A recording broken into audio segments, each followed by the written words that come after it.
Hello there. Apologies for the quality of all of this. I recorded a video last week from my porch, but no surprise, audio didn't work, and I was in complete shock. So it was a little bit different. Hi, I'm Nicole BZ. This is your regular scheduled podcast hour, but this is not your regular podcast. I am currently not in Asheville, North Carolina. I had to head south in order to get a strong enough Wi-Fi signal to be able to work, and we'll circle back to that point. But on November 25th, it had been raining for about 24 hours. On November 27th, Hurricane Helene rolled through, and by November 26th, this is my brain, this is cool, November 28th, several towns no longer existed. Communities were completely, literally washed away. Parts of my city, just literally at the end of my road, were gone. And we did not have electricity, internet service, cell coverage, or water. And a lot of the region still lacks that. My own home does not have any of those things right now. 90% of the cell towers were knocked over. All of the water infrastructure and distribution for the city of Asheville was destroyed, along with the reservoir where we get the drinking water. Most of the power to the region was knocked out by fallen trees, wind. I had six old growth trees on my own street, so I wasn't able to get to my car, let alone drive it. One of the trees, I'll try and share some pictures. I wasn't even able to upload photos. And I'm aware that some people had coverage. A lot of I've only been in Asheville for about a year, and the people that I've met are sort of born and raised from that part of town. And so most of them, left by Friday or Saturday if they could get gas and do so. So I think, those early images were sent from out of the town. It was crazy not being able to communicate. And I spent those first couple days pretty alone, which was hard. And it's interesting, with a lot of the work that I do and have done, I could sort of witness the, let's call it trauma that was sort of being programmed into my own experience as the top clock kept ticking. I should probably check and make sure this audio is working, but we're just going to keep rolling with it. It was something else. I've not been through anything like that. And it was one thing to walk to the end of your street and see your entire city under 2 stories worth of water. But what my brain was not really able to compute, this wasn't a flood where waters rise. This was like ocean, like tsunami wave of water pushing through your neighborhood. And what I thought was just debris was actually an entire building and the roof of the building literally being peeled off and away and being pushed downriver. And I shared a little bit of footage just yesterday, now that I have access, just like how powerful that water was. And there's some accounts, the Blue Ridge Public Radio, if you want to listen to sort of interviews and some of the live local news coverage that's actually happening, it's been unbelievable. And truly, like, my brain does not compute. My brain's not really able to work. And it's, that's been another thing. So I think it's been 14 days, 13 days, maybe. I thought today was Wednesday. It might be Tuesday. I don't have the same kind of capacity right now that I would come to expect. And I have a to-do list like 2 pages long. So me and my personal story, which is really all I can tell, there was a ton of rain. The thing is hurricanes don't hit that region. And one of my swamp dweller friends, aka Mississippian, said, well, when you're not prepared for it, this is what happens. To which I thought, well, are you ready for an earthquake? Probably not, because they don't happen there. Why? I mean, we can prepare for a lot of things in life, but like, why would you prepare for something that's never happened? Like, would be, I don't know, like wearing a life vest while you're walking down the street. Like, it's, these are just not things that you kind of need to do. We're going to circle back to that as well. So we've got internet. Was that it? Working and on preparedness. Okay. So I was not prepared, and responsibility. That's the third thing we're going to circle back to. But, I went out to the grocery store. I got some food. I thought I'd be hunkering down for a big ass storm. I own a property that is in a different municipality, same county. There's a very dangerous Chihuahua who might need to protect me in a minute. Wow, I look great. Yeah, I got some basic supplies. I actually printed out a ton of work and research that I'm in the middle of, because I thought if we do lose power, this way I can read and catch up on everything. Little did I know that it would be a struggle to read. So I was talking with a friend of mine, and like all my friends, and we were all like, it's going to be a bad storm. Obviously it's not going to be as hyperbolic as media and everybody is saying, because it just never is. And I didn't really sleep Tuesday or Wednesday night, because I know my property loses power pretty easily, because it's not so far out in the country that it's a rural. I mean, it is a rural designation. We all are in this area, but you can sneeze and the power goes out there, and it's not a high priority for the power company is what it is. So I was just anxious and not sleeping great. And I don't know if that was actually me tuning into what was occurring that we just hadn't known about. But I was kind of up every couple hours and checking the outages maps. And I woke up Wednesday feeling very relieved. They still had power, electricity. I could still communicate with the 7. There's more people than 7 that live on the property, but 7 homes. So 7 primary residents that I'm communicating with. And, everything's fine. Water's fine. Electricity's fine. Internet's fine. Repeat Wednesday. And I start to see the outages popping up. And I get a message around 2 a.m. that a tree has fallen and electricity's down. So I report it. Thursday, it continues to rain a lot. And what we didn't know then, which we do know now, is we got an entire year's worth of rain in 3 days. And it's a temperate rainforest. We are used to rain. But what happened was the ground became so saturated with water that the telephone poles, the cell towers, the electrical poles, and the trees just started falling over. And so as soon as the wind picked up, when the hurricane arrived on Friday morning, like quite literally all hell broke loose. And you hear people talking about trees going down like every minute. I live in the woods in the city, and we were watching it. The transformers for the electrical poles were exploding, which is not uncommon for hurricanes, but it was certainly an added element, an ingredient for PTSD. PTSD takes like 3 months to set in. So whatever is occurring right now is acute. And Friday morning, I could walk to the end of the street and see the flood. And again, what most people were saying at that point around 8, 9 in the morning was, it's rained for 3 days, creek's up. It's up 3-6 inches. That's pretty normal. And then around 10 a.m., I still don't know what happened, because I can't really bring myself to get into social media or the news right now. I've just been listening to Blue Ridge Public Radio. But I heard a dam was breached.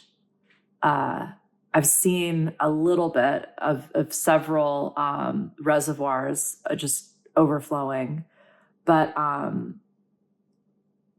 the water went from high to catastrophic, and the power of that water wasn't just pushing water and debris into buildings; it was dismantling buildings, and it was just overwhelming and unbelievable. And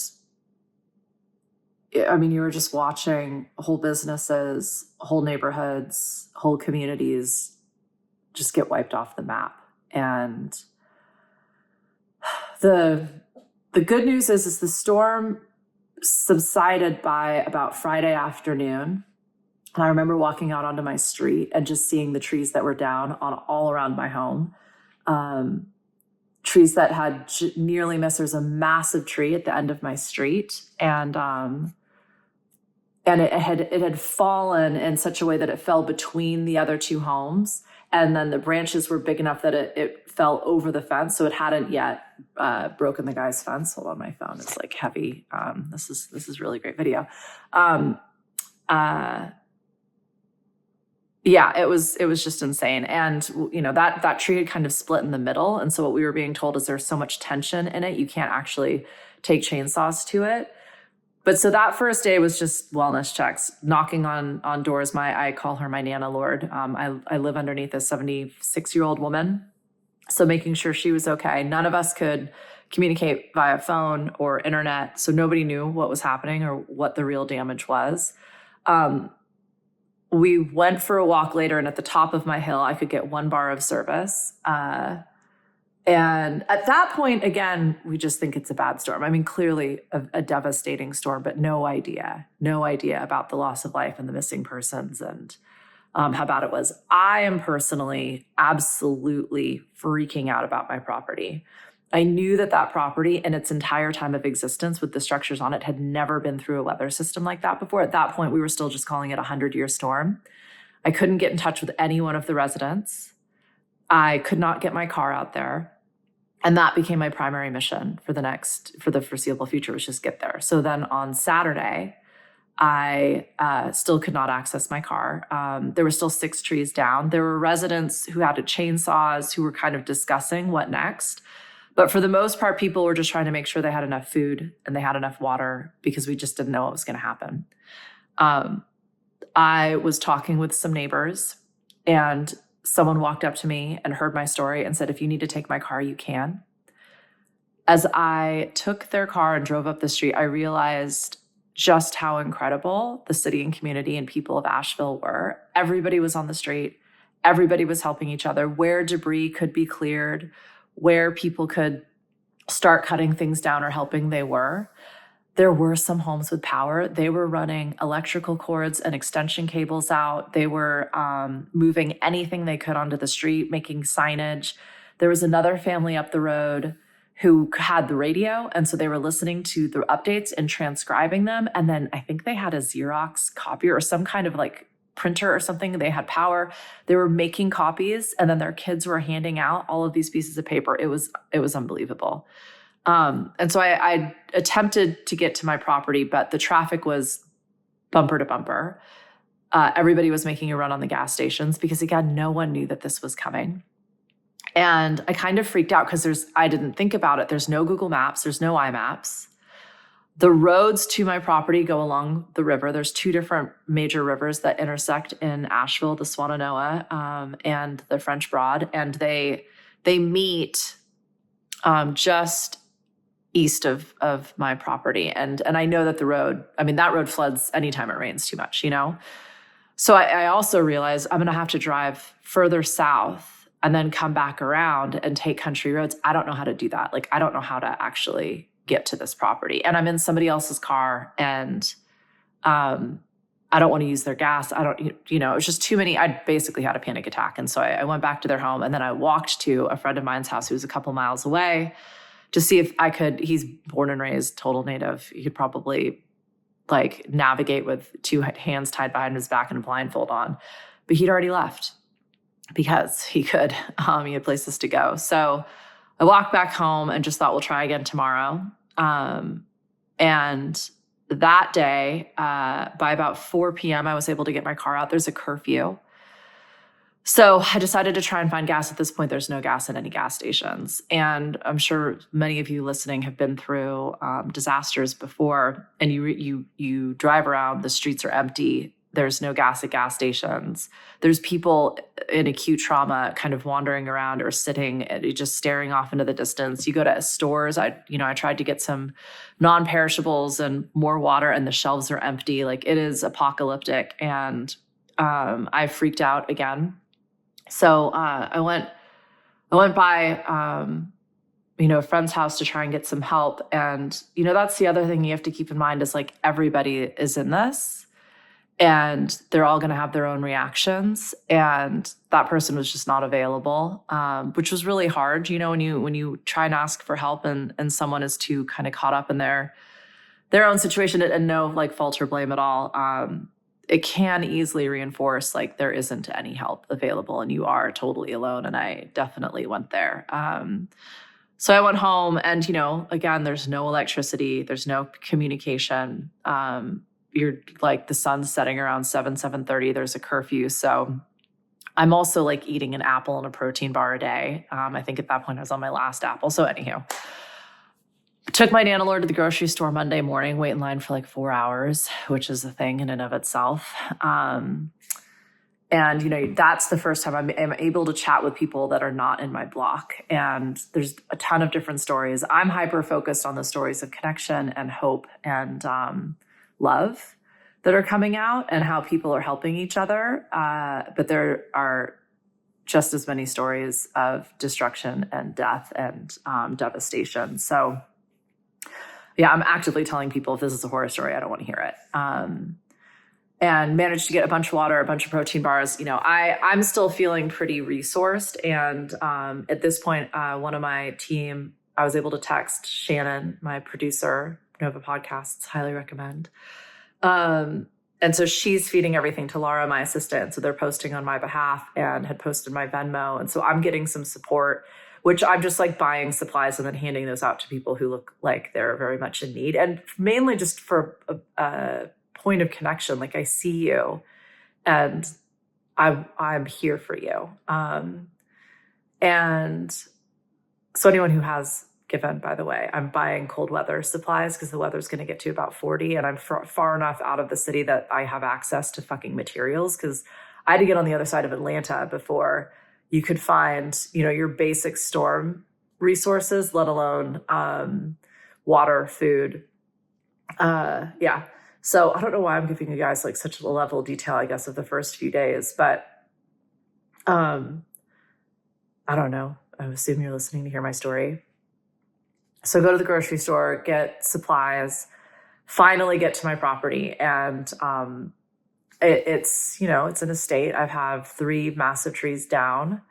You can't access, you can basically turn onto the land, but you can't drive up the road. There's 7 different residents that are on either side of the road. So only 2 can actually get in or out. There's no electricity, no power, no water, no internet, no cell service, no nothing.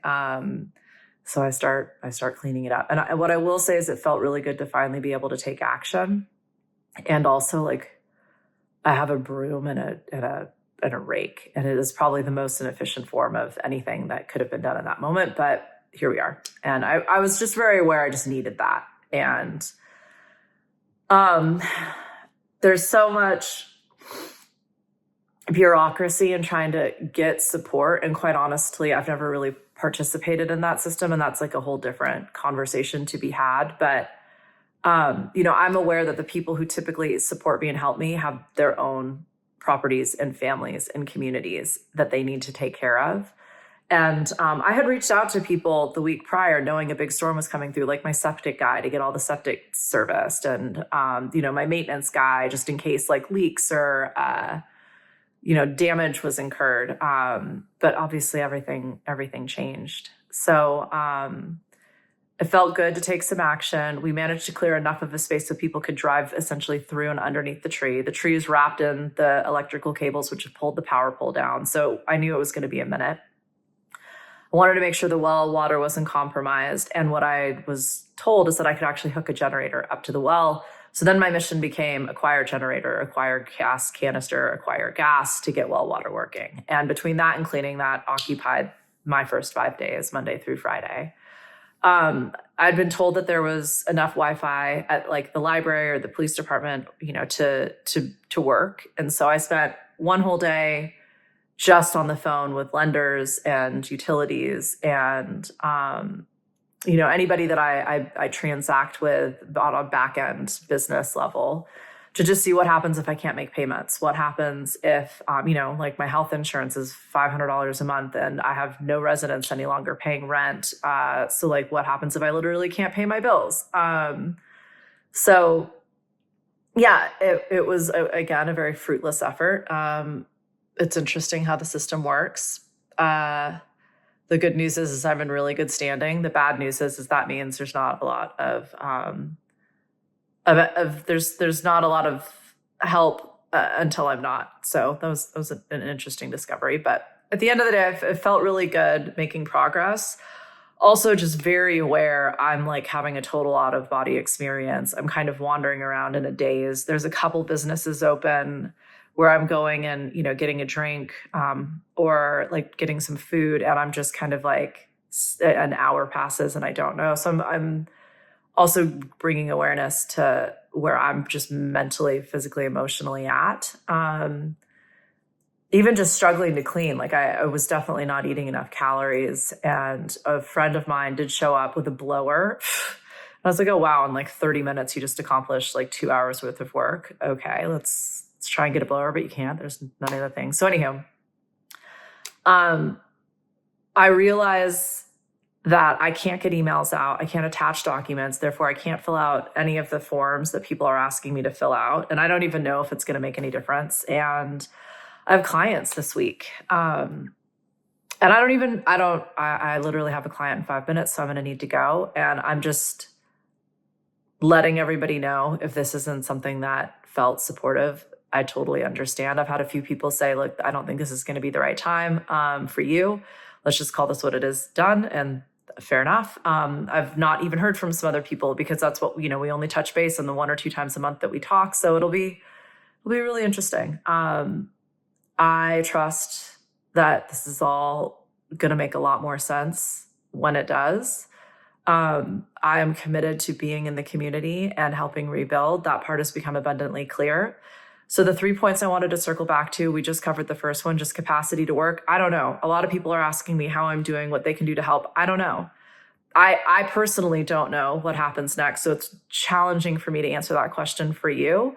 All I know is I'm in every present moment trusting myself to do what needs to happen. And that might be a happy ending or not. I was joking about happy endings with my friend. I'd love a happy ending right now. Anywho, second thing, preparedness, take responsibility. I consider myself to be wildly responsible. Was I ready for something like this? No. Should I know how to should I have a generator on my property? 100%. Should I have a canister that I can put gas in? Should I need extra gas? Yes. Should I have had 3 days of drinkable water and non-potable water? 100%. There are things that I've considered to be extreme or fear-mongering or prepping that quite honestly, with 2020 hindsight, just feel like responsible, just being a fucking grown-up these days. People keep criticizing the government support, and I've never believed that the government is there to help me personally. I think it's there to potentially manage state or county-wide logistics, and it truly is up to the individual to be responsible. So whatever that means to you, if you have ideas popping into your head or things that are shoulda, woulda, couldas that just haven't gotten done yet, I urge you to have a think about that and maybe like an actual strategy and timeline for when it's going to get done. The last thing I wanted to talk about is preparedness. My people tend to be the point of support for their networks, whether that's an actual employer or just, the rock in your family and community. Have a communication chain, have people that you're checking in on. Something I remind myself of pretty regularly is like, if I don't come home one night, no one's going to know. Like I am on my own. And so having 2 or 3 people you can check in with, it's been absolutely overwhelming the amount of connection and support I have received. And I love each of you more than you'll ever know. I'm not a high touch person on a good day. So being, having a member of my family that could then reach out to sort of that inner ring. And I don't mean my blood, I mean my soul tribe. Knowing I don't have a lot of people in Asheville yet. But we kind of travel in packs. And so knowing one person in each one of those packs that was then able to distribute information and let people know where I was at and that I was okay. Especially if you're an employer, everybody needs to be checking on each other and have a plan of attack for what happens if we don't hear from somebody. I have a story I'm not going to share because it is an absolute horror story. But, one of my yoga teachers was missing. And if it wasn't for the network of teachers and people literally going to find her,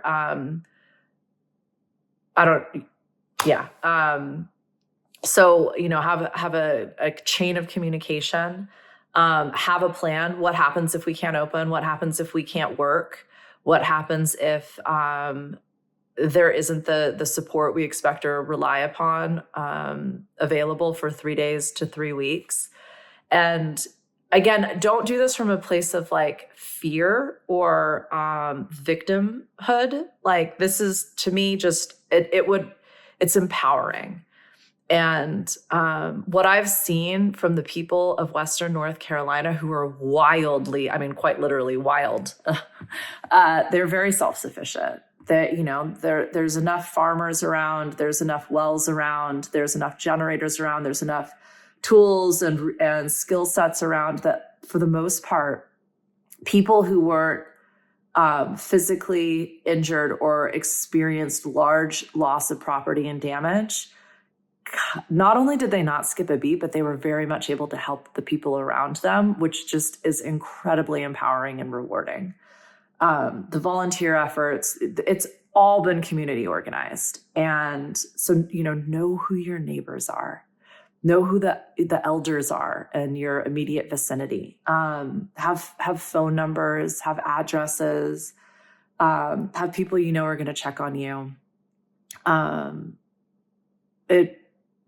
It's I don't know. It just feels like living your life these days. So, like I said, I got a client in 1 minute. Thank you so much for listening. I apologize for the quality, but I think you get it.